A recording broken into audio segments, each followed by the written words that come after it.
It's time now for Gina Gardiner and Friends, the show that shares stories from inspiring people from a wide range of expert guests, all focused on helping you live a happier, more successful, and fulfilling life.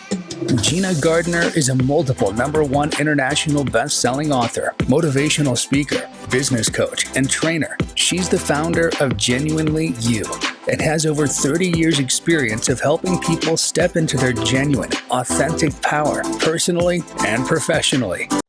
Matthew. Huh? Oh, sorry. It's okay. I just need you to listen to me. I know that a lot of times, Mom, it might not seem like I'm listening to you, but I am. I hear you. And what you say really does matter to me. I mean, let's be honest. No kid likes rules, but I get why we have them. I hear you, and I know it's because you care. For more information about talking with your kids about underage use of alcohol and other drugs, visit underagedrinking.samhsa.gov. And now, here's your host, Gina Gardiner. Hello there, and a huge welcome to today's episode of Gina Gardiner and Friends. Today I'm joined by Gail Carnan-Jones. She's an executive and personal coach, a worthiness expert, and an author. And she's got a number of books, some which are published and some that are on the way, and we're going to be talking about them. Building worthy teams in young adults is one that's very close to my heart, because I think if young people know how to operate well in a team, they're made up for life. But there's lots of us to talk about. We're going to be talking about claiming your worthiness. And there are so many people who have such poor self-worth. Claiming your worthiness, I'm assuming, is claiming your self-worth, but we're going to find out. Gail, a huge welcome. Thank you very much for joining me. Gina, I'm delighted to be here today, and I just love the authenticity you bring to your show, and that you probe your guests to express. It really means a lot in this world today. Thank you. That means a lot to me, because authenticity, those, if people could see the sign behind my settee is saying genuinely you, and I think that authenticity in who we are and what we do is so important. And often we see people, before or after a major life transition or transformation, and it's the juicy middle where things really happen. And being able to vulnerably express that juicy middle is so important to educate others. I think it is, and we want people to know that we're successful. And that there is that sense often of, I need to hide the bit in between, because that's a bit messy, and maybe I was a snivelling wreck for times, and that I didn't get it all right at times. And I think that it's one of the problems that we have, that people compare themselves with that bright, shiny, airbrushed version, and not the real one. But before we get into all of that, I'd like to know your backstory, because becoming an expert on worthiness and helping people claim their worthiness, well, that doesn't happen straight out of the gate, does it? No, it does not.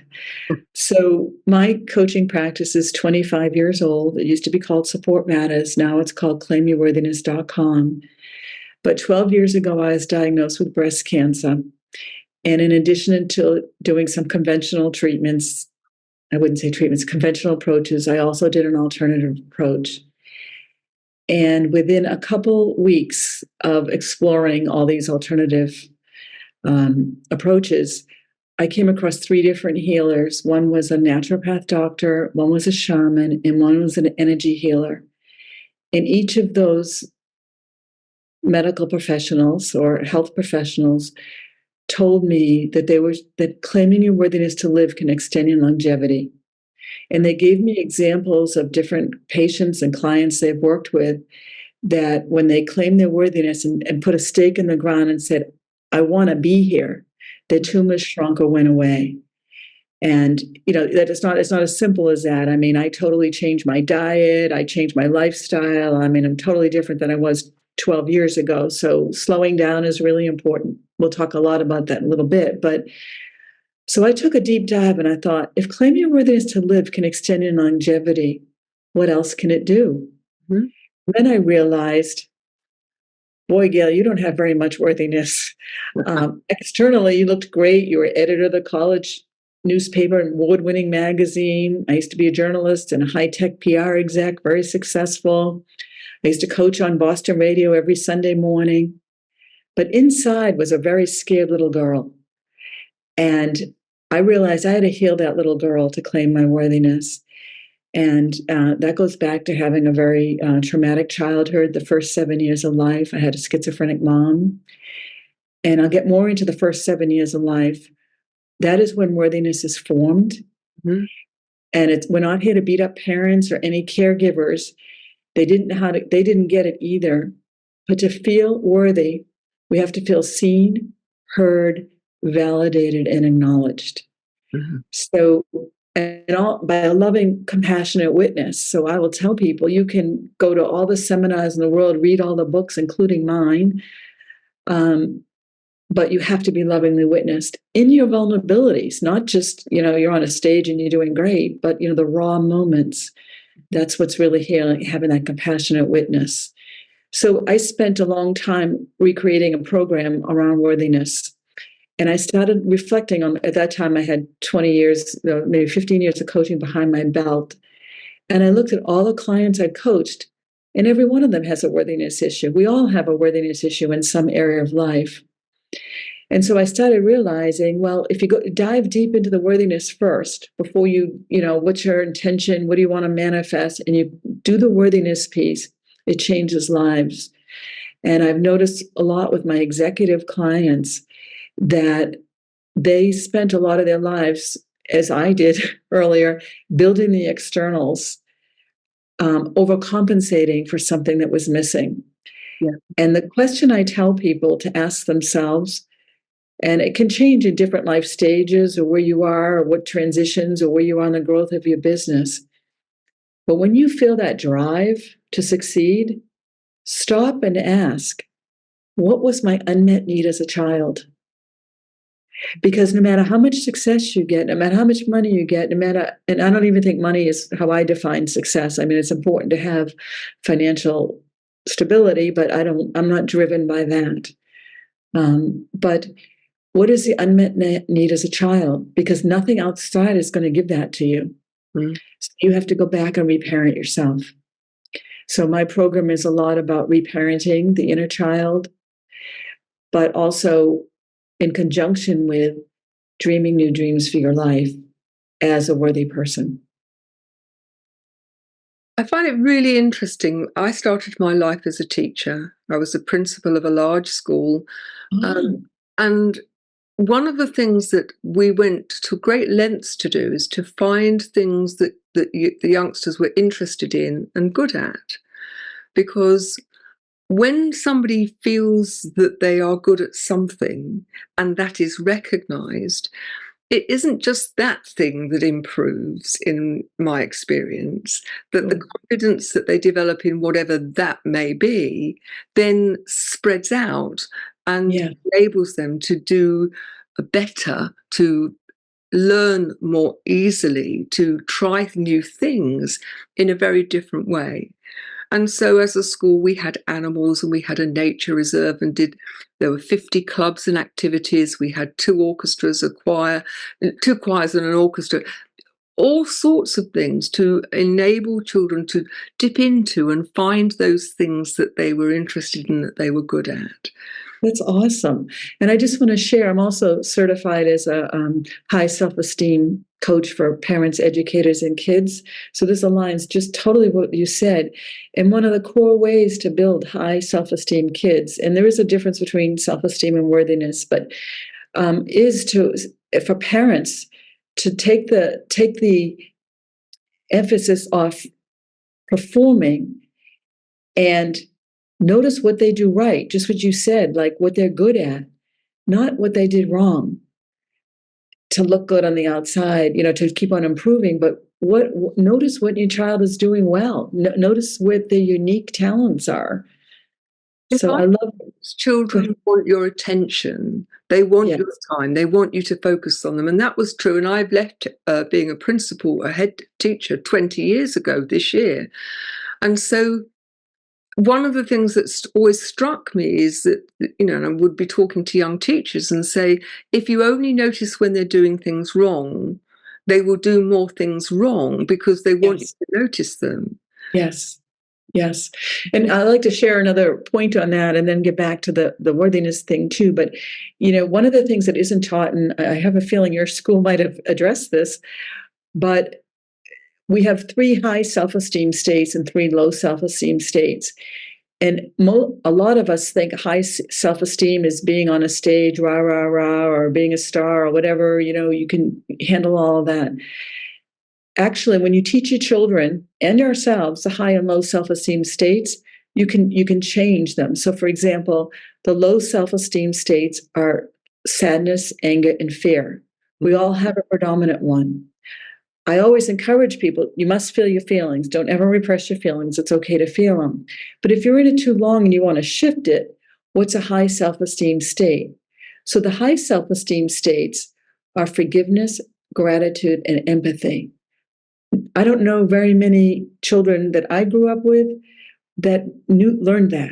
Mm-hmm. It wasn't taught. They were taught like success is something very external. And the gratitude piece is huge, as a lot of us know in manifesting, but the forgiveness and the empathy, high self-esteem. So if you find yourself feeling sad or angry or too long, you can choose to focus on one of those states. I think that's really, really powerful advice. And certainly, one of the easiest things is to collect gratitudes during your day. But I don't want to take up, before we go any further, define for our listeners the difference between self-esteem and worthiness, because I'm sure there are many who don't know this difference. Okay. First of all, we are born worthy. Every one of us is born worthy. You don't earn it. You're born worthy. We are an inherited, we're born with value, intrinsic value. Self-esteem often is focused on conditions, like you'll build your self-esteem by being a star performer. You'll build your self-esteem by doing something, where you don't have to earn worthiness. But I'd like to just help a little bit more with worthiness and explain what unworthiness looks like and what worthiness looks like. So unworthiness is often you will settle for less than you deserve. Yep. You will not be asked to pay your worth. And here's one that isn't often talked about, but I find it a frequent occurrence for people, is unworthiness is expecting to be disappointed. Mm-hmm. So going to worthiness, a worthiness is allowing yourself to ask for what you're worth and training your brain to allow itself to be pleased. And another core red flag on unworthiness, and this will bring back to the cancer piece too, is overgivers. Mm-hmm. And overgivers attract takers. So in order to heal, so this is something you can really work on. In order to heal, you have to learn to receive. And it might sound, oh, that's easy and joyful. Learning to receive can be very painful when you've been an overgiver your whole life, because you're letting go of control. You have to become vulnerable to receive. So I think it's really important to understand that overgiving. And so back to the breast cancer piece, a lot of breast cancer, so a lot of women that get diagnosed with breast cancer are in the helping professions. They're really good at giving. So one of the first things I will teach them, and again, I'm not a cancer coach, I do have cancer clients, but I will teach them how important it is to make themselves a priority, that they have to learn to put themselves in the picture and at the top of the list. And often it's not until you get an illness that you learn to do that. It's interesting, isn't it? Because in Western society, we see self-care, self-love as being selfish, as being something that you don't think about, you don't talk about, because you should only be thinking about other people. And yet the example that I think is so powerful is if you're on an airline, Yes. they say if there's a problem, put your own oxygen mask on first, because then you're able to help other people. And I think, that's the question. Are you putting your own oxygen mask on first? Sure. Have you learned to say no graciously when somebody asks you to do something, or do you put their priorities ahead of your own? Learning to say no and setting boundaries is definitely a part of claiming your worthiness. Definitely. I just want to share another point too, that when you get a large majority of women that get diagnosed with breast cancer, this came from my second opinion breast surgeon and healer in a major Boston hospital. They were seeing a growing trend that the 3 years before somebody gets diagnosed with breast cancer, off the charts stressful years.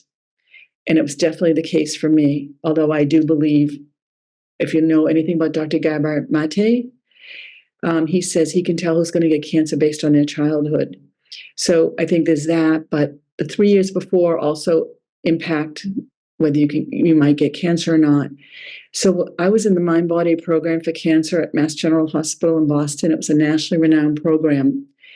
And I was interviewing people for my book, my second book, which is called Cancer as a Love Story, Developing the Mindset for Living. And I asked them what their 3 years were like before they got diagnosed with breast cancer. And every one of them had off-the-chart stressors, divorce, financial stress, betrayal, something that happened in their life. Or also a lot of women, that crunch between elder care and child care. You're dealing with two different generations and you're just giving at both ends. And in my personal situation, it was a recession. I had just gone through a divorce. I was assigned legal guardianship of my schizophrenic mom. Like, you couldn't put one more thing on my plate. So my body just couldn't do the fight or flight anymore. It just crashed. So the reason I share this, whether you have an illness or not, and my approach to healing breast cancer is, it doesn't, whether you do radiation or chemo or alternative like I did, you still have to deal with the emotional stresses in your body. No drug is going to take that away. So, and even in every life transition we're in, growing our businesses or changing relationships or whatever's going, we have to do the release of those emotional stressors because they'll just come with us. It was interesting because I was talking to somebody earlier about how we suppress our emotions, put them in the cave, and then put a stone in front of the cave so they can't come out and we don't have to look at them, and how much damage that those can do. We're going to go to a short break now. When we come back, I want to perhaps move the conversation on in terms of people who are struggling with a sense of worthiness. And as you say, it's our birthright, and yet so many people fail to feel worthy. The things that we can do, how do we manage to face emotions when they feel overwhelming? Let's explore that in the next section. Sure. Don't go away. We'll be back in just a minute. Catch me smiling when you look my way. Yeah, I'm back on course now. It's a whole new day. Now I love Mondays. Mondays are working for me. I can be the person that I want to be. Now that I'm certain my Mondays are working for me. Find a job you'll love at read.co.uk. Welcome back.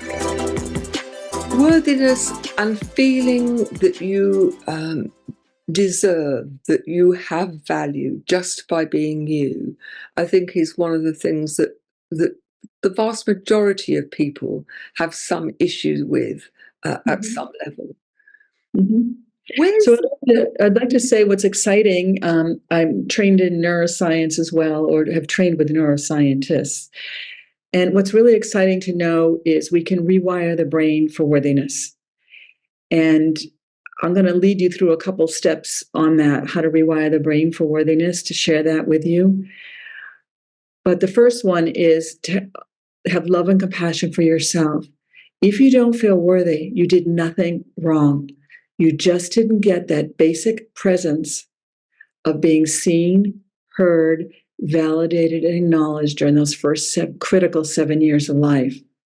And even if we had a more ideal childhood, the quote unquote perfect childhood, Our society conditions us to believe we're not enough. So we'll buy more to have more. We get in that drive cycle, and all of a sudden you realize nothing's enough.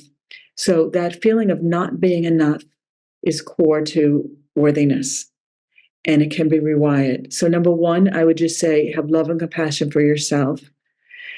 Number two, have 20 minutes a day minimum of just me time, quiet, doing nothing, not scrolling the media, not it can be sitting with a cup of green tea looking at the clouds. It can be just sitting doing nothing. It's not active. It's not like journaling. It's just quiet. And that's rewiring the brain to know that you're worthy of time for yourself. The other suggestion I have is to ask yourself the question, what would my life look like if I knew I was worthy? And that will bring up all the ways you don't feel worthy. And again, with kindness and compassion for yourself, not judgment. You look at that, but I recommend then journaling on what would my life look like if I knew I was worthy, and then potentially creating a vision board around worthy. And when I have my clients do a vision board, I have them do a couple things.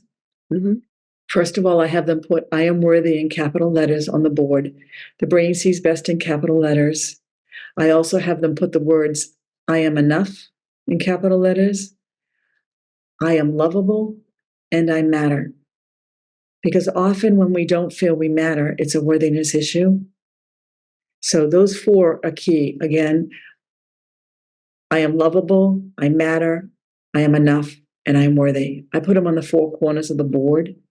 The other thing I put on the board is a picture of myself as a child, 3 to 5. Because when you go for a new dream or you're elevating your sense of worthiness, that inner child is with you you have a relationship with that inner child for your whole life. That inner child's going with you when you take the leaps. So you have to assure that inner child in your dreams that it's going to be taken care of by you. You're the parent to that child now. So I'll give you an example, Gina. When I was first announcing my worthiness platform, I think, the first worthiness coach on national TV. I was on a show called The Doctors, Emmy award-winning talk show at the time. And I felt really prepared for the show, for the content. I knew my mission really well. I felt poised and confident. But I also had to I spent more time with my inner child than I did with my makeup and what I looked like, to reassure her, no matter what happened on that show, there were 4 million viewers, that I was going to love her up. And I was announcing to the world for the first time that mental health wasn't discussed when I was growing up as it is now. I was announcing to the world for the first time that I had a schizophrenic mom. And that was scary because I knew a lot of people in my family weren't going to like that, and other people didn't know that. But I had to be authentic because that's what drove me to heal my unworthiness piece. So again, I put an inner child on my board, preferably a sweet child, a sweet picture of somebody that you could just really want to embrace. You find yourself ages 3 to 5 again. And then I encourage clients to put on their vision board a picture of themselves smiling. You want to be happy in your new vision. You want to feel worthy of your new vision. So those are the keys to worthiness. And then number 4, I believe it is, it's really important so with neuroscience, we know we can rewire the brain. It's not that hard to rewire the brain for worthiness. In fact, it's rather simple, but it's boring. It's repetitive. So I share with my clients to write down this statement. Again, I write it down in capital letters. That's just what I'm used to doing. But I allow myself to know I'm worthy. And you repeat that statement the first 5 minutes in the morning, clean slate. You want to start the day, and 5 minutes before you go to bed at night. The 5 minutes before you go to bed at night are really important. That information you tell your brain is what's going to go. It's like downloading the software into the computer. That's what's going to go around as you sleep. So Again, it takes 45 to 63 days to rewire your brain around worthiness or any limiting, subconscious limiting belief. I'll just share too. I think it could take longer depending on our age or if we've had any trauma. When I've coached college students, they get it really quickly. They don't have a lifetime of baggage. I know they've had a lot of challenges with the mental health crisis in the world, but they get it really quickly. Like in 6 weeks, they're doing it. So don't judge how long it takes, but just know you can do it through repeating. And the fifth thing that's most important is to track evidence daily of worthiness. So for example, when you physically write it down, you're not sending yourself a text, you're not even sending yourself a voice message, you're physically writing it down. Because it takes about 20 seconds to create a new neural pathway in the brain. So as you're writing down, you're working to creating those new neural pathways. So for example, ways you might notice you're worthy is, I'm dating a higher caliber person. I'm getting paid more for my services. I'm able to articulate my needs in a calm, centered manner, and they're being met. So just tracking evidence of that daily. And they don't have to be big leaps. It's not like I got a book contract today. I mean, those are great to have and to accumulate all the little steps, baby steps that lead to things like that. Again, it's a gentle process of acknowledging where you didn't feel worthy and how you're improving that sense of worthiness. I think all of that is great advice. I think so many people at the moment are engaging in comparisons with social media, with their friends, with what's on the television. And because you're never quite sure what is really true, what is really authentic, because people want to just show you the good bits. It's how we started this program. Right. People just want to show you the bright, shiny, all smiling, hair done, perfect makeup, perfect whatever. I think so many people, particularly youngsters, get caught up in, I've got to look like that, I've got to be like that in order to be worthy. I'm glad you brought that up because in the book I'm working on now, Building Worthy Teens and Young Adults, my goal is to interview 50 of them. I'm sharing their story, then I'm giving coaching tips, and then I have a couple other experts in it. I'm sharing their story so they feel seen, heard, validated, and acknowledged. Their stories are the book. But what's interesting when you just said that is so I'm interviewing teens and young adults ages 13 to 26. So the kids in their early 20s, what they've told me is, as they're pursuing their dreams or creating what they want for dreams, they're not even sure what are their dreams anymore or what their dreams they saw on social media. So they're trying to find their authenticity and their identity in their 20s, and they're not sure if it's their identity anymore because of what they've seen on social media. I just for a moment before we move on, you don't want to find their identity anymore. They don't know what it is. My sense check is they probably were unconsciously aware when they were very small children. Yes. But from the point where they were taking on board other people's conditioning, parents, caregivers, school, and so on, I wonder how many have, since that very early time when they just intrinsically knew that they were of value, that what their identity, what their worthiness is, because it's been so coloured and in some cases mangled by all of these external pressures to be like everybody else. And we end up with so many lemmings who are ready to jump off the cliff.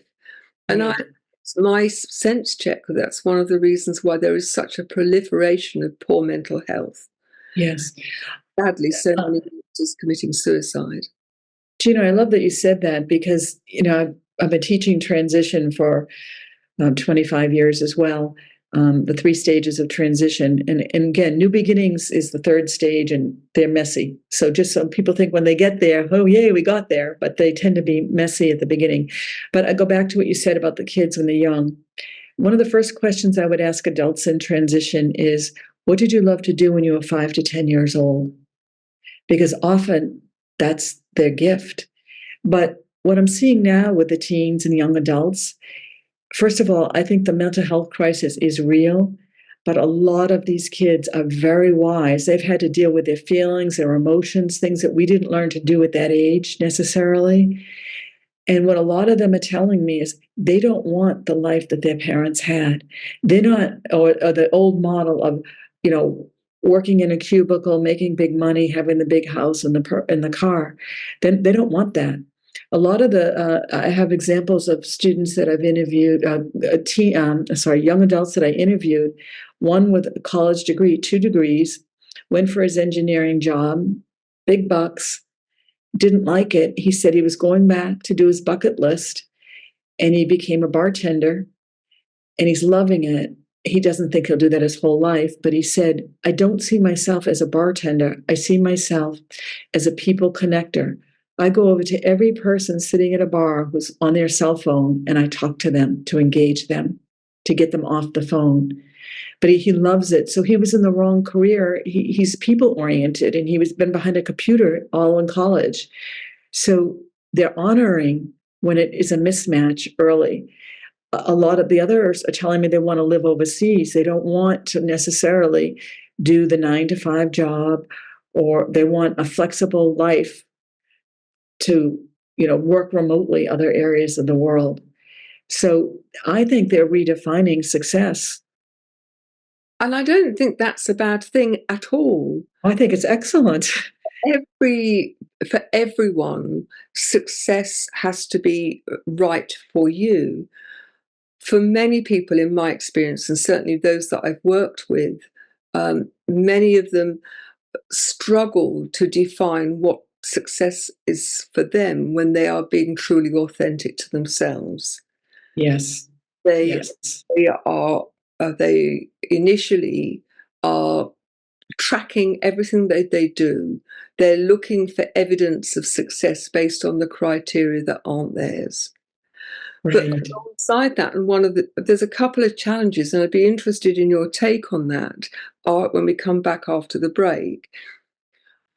One of the things is that having that freedom to be yourself and be authentic doesn't make you entitled for other people to source and to support your lifestyle.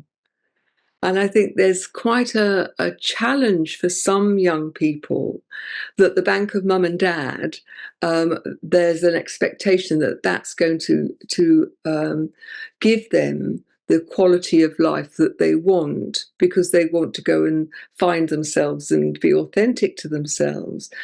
And I think that's a bit of a struggle, really.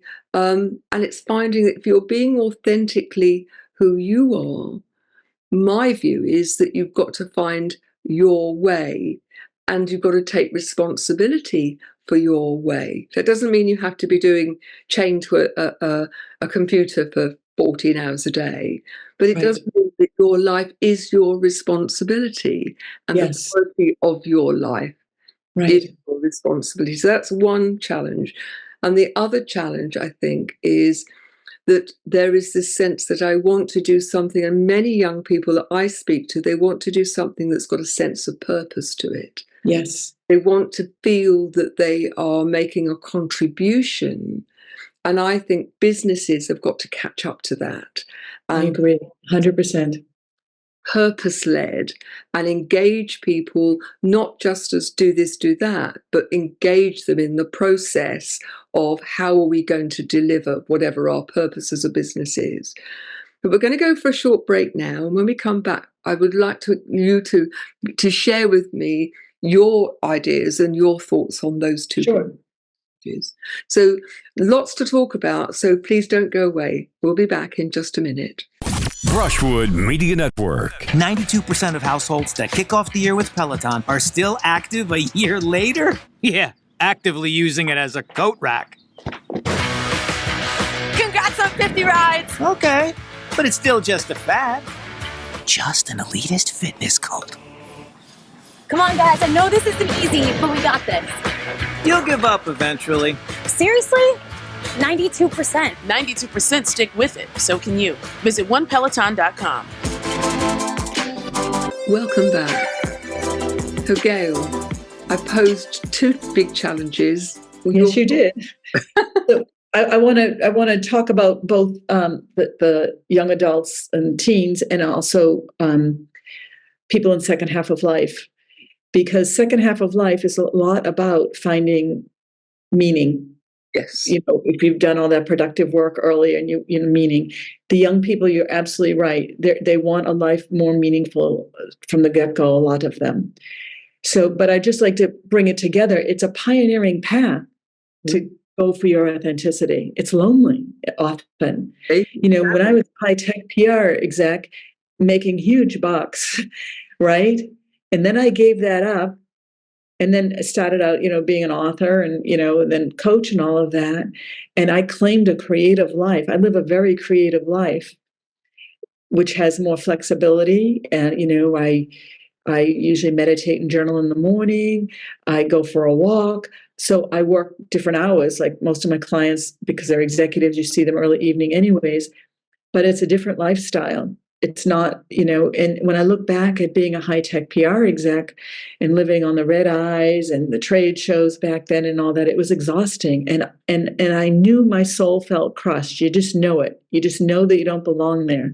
I'm a nurturer by nature. And if I'm not, I have to be in nurturing environments that create nurturing environments. So I think when I've talked to these younger people, they really have a sense of wanting to contribute to the world. And actually, contribution is key to self-esteem.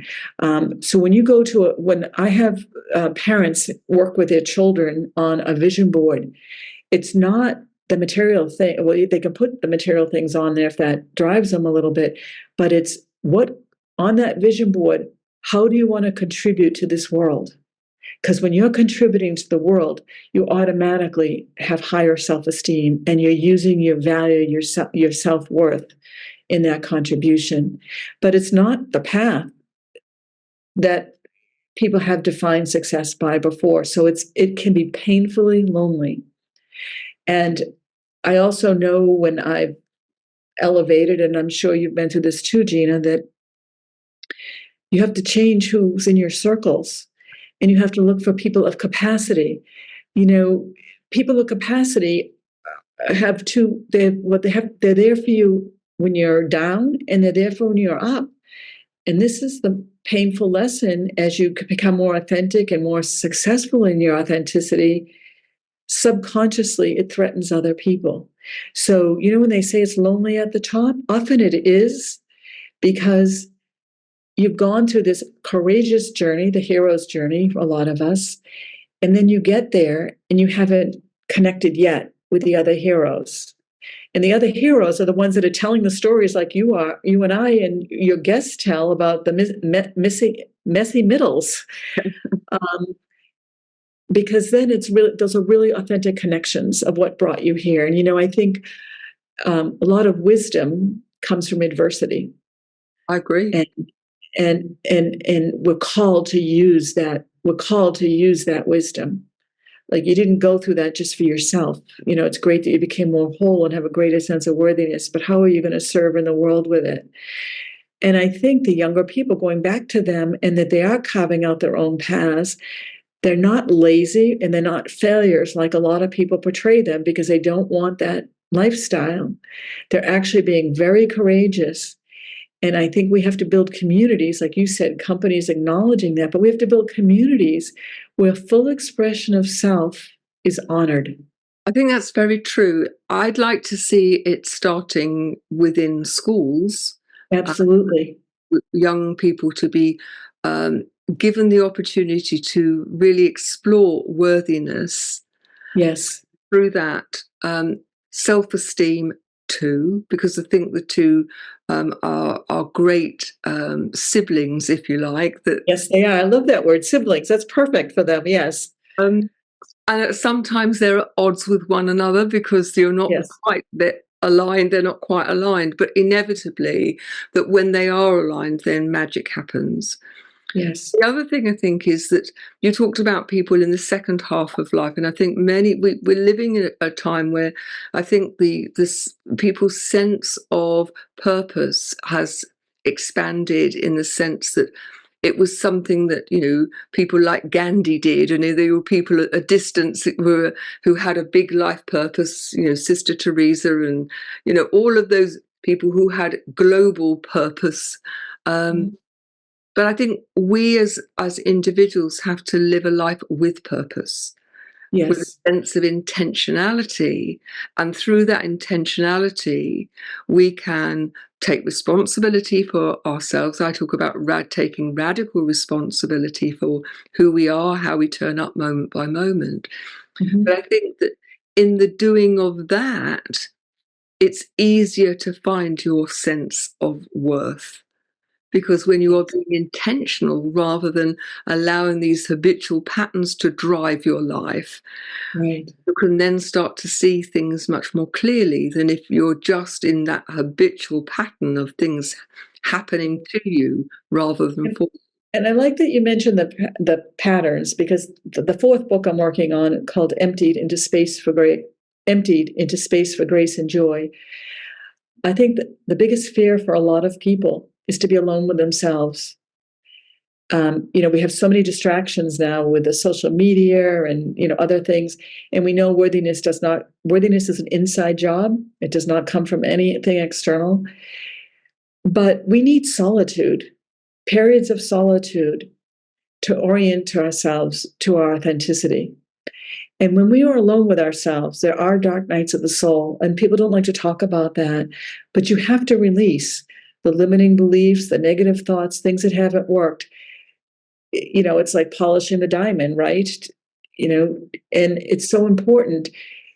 And then when you release the heaviness and the darkness, that's where the grace and the joy come. But grace comes in whispers. It's not in the pushing. It comes when you're taking a walk and you get a download on a word. I'll give you an example. I used to coach a lot of clients walking. I haven't done that very much since the pandemic, but I used to coach them walking, and would walk one way, letting go of the old, and then would turn around and walk the other way, stepping into the new. And I would teach them the new words, because when you're in your old stuff and you're in the messy middle, you don't know what the new is. So I would get downloads of words, and those words came in quiet. Would just be walking in quiet. And so, for example, one woman had just recently gone through a divorce, and I'm walking, didn't know a lot about her yet, and I asked, and this word just got downloaded again. I consider this a space for grace. The word came cherished. So I asked her, have you ever been cherished? She just broke open and sobbed. And that release was so important. That release had to happen before you can tell yourself, I allow myself to be cherished, which is what I helped her do. But she had to feel the pain of never having that. But that wasn't a script that I had. It was in that space for grace. And then, you know, feeling the pain of that word, and then stepping into the joy of the possibility of a life where you can be cherished. So that's I think that's an incredibly empowering story, because I think when she released and she cried, she was breaking the dam. Yes. And so as the tears came, the wall that had been built around her to protect herself, because she wasn't cherished and because presumably wasn't cherishing herself.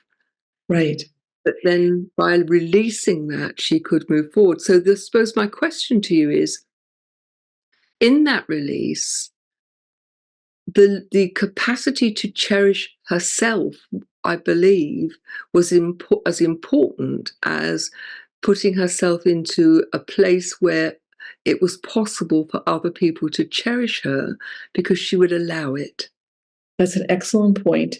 And also, it was really important that when she broke open, that she was lovingly witnessed. Yes, I think so. And supported. And supported. In my experience, when I work with clients, it's holding that space, that safe space, where they Yes. can fall apart, no judgment, Right. and know that you'll hold that space for them, challenge them if they need to be challenged. Yes. Love them in that sense of giving them that space, that validation, being the witness to them, but at the same time knowing that you're not going to leave them in bits before they're going to have an opportunity. You're going to support them in terms of coming back to that sense of and feeling of resilience. Yes, but there is a process of emptying, and I think when you're in the process of emptying, the things that haven't worked, the beliefs that we don't want to hold anymore, it's frightening often to people. They're scared of that unknown because they don't realize they're going to become full again. Yeah. They just see loss after loss after loss. And it's like, it's like going from one trapeze to the other, and you don't know that you're going to grab the other end of the trapeze, right? But it's in that fearful place where transformation happens. You have to welcome the breaking of the dam, like you just mentioned. You have to welcome that. It's part of the process. You cannot skip that piece and feel fully whole and authentic. It's part of the journey. And for people listening to this, I would say to you that, if you are really struggling and that you recognize that you want to be whole, you want to feel worthy, and you are struggling, there's a lot of help out there. And if money is tight, then you've got books, I've got books. There are lots of books and online programs. I've got, the Relationship Bridge, which is all about the relationship with yourself and being worthy. And I'm sure you have too. But get some help. And Gina, I just want to say something there too, because part of getting help and asking for help is allowing yourself to be vulnerable. Absolutely. And when you allow yourself to be vulnerable, that's when you grow. That's when you have deeper relationships, the meaningful relationships where you feel worthy. So don't be afraid of your vulnerability. When I just relocated from Cary, North Carolina to Exeter, New Hampshire, it was a big move. And when I got here, somebody said, "What do you need?" And I said, "Tender loving care." And it was amazing what happened when I said that. I didn't pretend I had it all together. And I think that's really important no matter what stage you are in your life or your growth, because when you're acting stoic, what you're really doing is telling people you don't need them. And they don't even, if you're acting stoic and you have it all together, how are you going to get your needs met? People don't know what they are. No. And sometimes people themselves don't know what they need. They just need to explore what they need. Particularly if there's someone who has not been used to asking for help. Yes. And I think that's okay. It's okay not to know. It's okay. It is okay not to know. And I love that you just said that line too. I think when you tell yourself, this goes back to the space for grace and joy. When you tell yourself, "I don't know," those are the most powerful words you can say. Because when you don't know, you're allowing for the new beginning to emerge. If you do know, right? If you do know, you're going to just repeat what you know. You're going to go back and do the old story over and over again. You have to have that gap space of "I don't know." And when you have that gap space of "I don't know," you'll start hearing signs or synchronicities. I remember when I was selling my high-tech PR business and going to write my first book, I didn't know if I wanted to write my first book or go get an MSW, Master of Social Work. And I was at a red light, and the license plate in front of me said "Write," WRITE. And it was like, that was a sign. It was like, yep, there it goes. And we have to have those pause periods to listen and watch for the signs. It's not pushing forward. It's allowing new in. It's such a big lesson, isn't it? And it's one that I keep learning, and I will get it right one day. We've got to go for another break. When we come back, I want you to tell people where they can find you. With the timeless protection of ADT, it's safe to say, hey Google, unlock the front door. when you've helped save more lives than any other home security brand, it's safe to say there's a reason millions of people trust ADT to help protect what matters most. Take a step toward bringing our country and community together. Start a meaningful conversation at lovehasnolabels.com/onesmallstep. A message from StoryCorps Love Has No Labels and the Ad Council. Welcome back. Gail, where can people find you? Where can people find your books? Thank you. My website is claimyourworthiness.com. I'm also on Instagram and Facebook at Coach Gail Jones, and on LinkedIn, Gail Carnan Jones, Kauranen. You can email me at gailjones@claimyourworthiness.com. Those are the best places to find me. Lovely. And where can they find your books? My books are on Amazon, and also you can order them from my book page of my site, claimyourworthiness.com, on the books page. Brilliant. And I'd love if you want to be on my email list for the new books, Emptied into Space for Grace, or Building Worthy Teens and Young Adults. Again, Gail Jones at claimyourworthiness.com, and just put in the subject line book list. Okay, that's great. Thank you. One of the things that I've discovered writing books, and I've written a large number of books, is that as I've written the book, and I've done it in order to leave the sort of legacy for people who are at that stage, I've found that by writing those books, I've moved on. That yes. Clarifying my own thinking and writing it down for other people. Not that my thinking was unclear, but there's a difference between thinking and sharing that thought. It has to be so much more refined in terms of how it's put down on paper, is my belief. Right. It's interesting you say that, because I remember my book on transitions, to hell and back, healing your way through transition. I wrote that over 12 years as I was going through 4 different transitions, career change, becoming a mother, elder care, and coping with death. But I was writing as I went. My book now on Emptied has been in the works for 5 years, but it's almost done. But I'm not processing. It's already been processed. I'm sharing the wisdom of the processing. I think Does that make sense? It does, and I've written a number of books, and they've all been in different ways. My first 2 books, which were a distillation of all of the things I'd learned in terms of developing people when I was a principal and head teacher, that was distilling, taking out the educational language and jargon, but was just really a collection and just getting it down on paper. When I wrote Chariots on Fire, which is the first time I shared some of my story, I wrote the first book, the first time, and having written it, I think if you'd read it, you'd probably want to cut your throat. I get it. Because it was just a dump of all of the right. But the messy, well, that was messy with knobs on. In fact, there were a few of the principles that I'd learned over the way. And then I wrote it again, and just as I had almost finished writing it, I got a phone call while I was writing it to discover that my younger brother had dropped dead very suddenly. Sorry. And once again, when I came back, I had a couple of months off before going back to writing, I realised that the book needed to change again.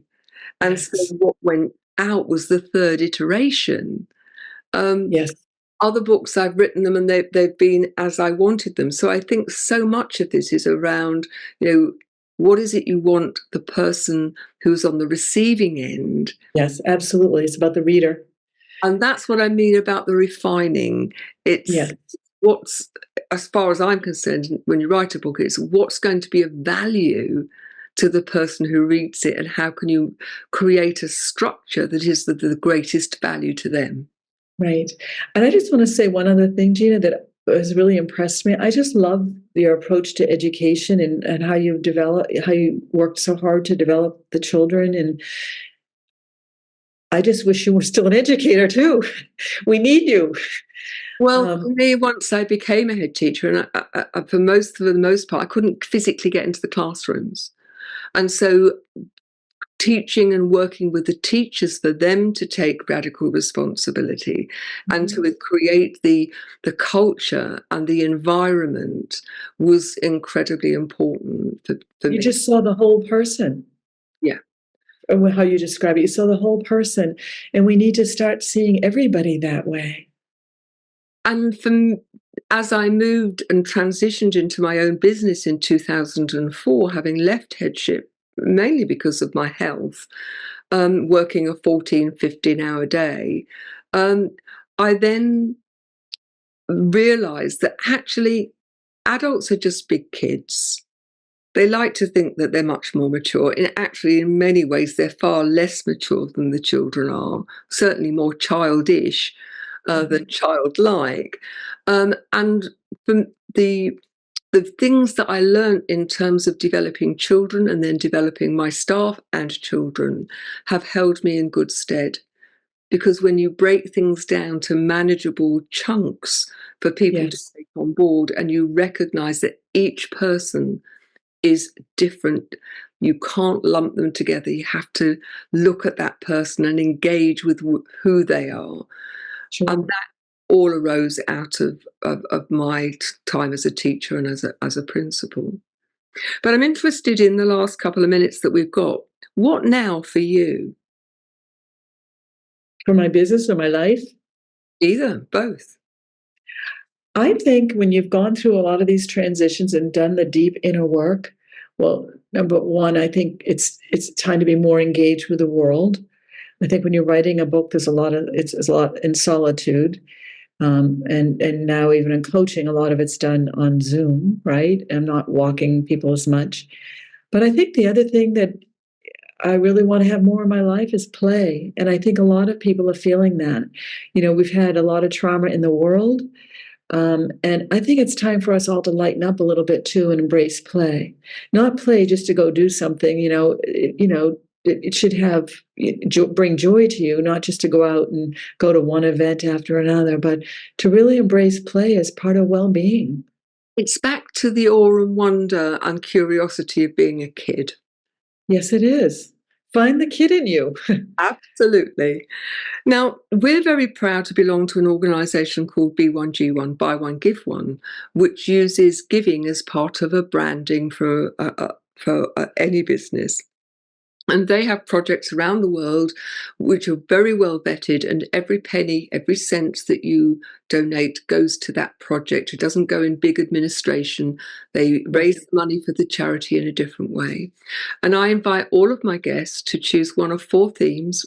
Themes remain the same, but the projects vary month by month. Clean water, education, health, reforestation. Which of those 4 themes would you like us to donate to on your behalf? Education. Brilliant. And remember, just by listening, that you are making a difference, because we donate meals to the hungry based on the number of people who listen. So please do spread the word. Gail, it's been an absolute pleasure to have you on the show. Thank you very much for joining me. Thank you, Gina. Pure joy to have a woman with so much authenticity and passion. Thank you. Thank you. And thank you as listeners, because without you, there wouldn't be a show. I'd love to hear from you. You can email me at ginagardnerandfriends@gmail.com or through the website brushwoodmedianetwork.com. Now, there's a new show, and the new show is Gina Gardiner Showcases Tomorrow's Talent. If you are a talented musician, or you know a very talented musician who's not yet made it in the music industry, who would like the opportunity to showcase their talent, then there is a form to fill in on Brushwood. No, it's not. The form to fill in at Gina Gardiner tomorrowstalent.com. That's Gina Gardiner tomorrowstalent.com. Fill in the form. Make sure there are the links to 4 MP3s, so we can listen to your music, and you can apply to see whether you can have an interview and an opportunity for your music to be showcased to millions of people around the world. So remember, it is Gina Gardiner, tomorrowstalent.com. So just remains to me to say a huge thank you, Gail, once again, and for you, the listeners. I look forward to seeing you on the next show. Bye-bye now. Thanks for listening to Gina Gardiner and Friends, the show that helps you live a happier, more successful, and fulfilling life. To learn more about Gina Gardiner, go to genuinely-u.com. If you would like to work with Gina or book her as a speaker, email her at gina@genuinely-u.com.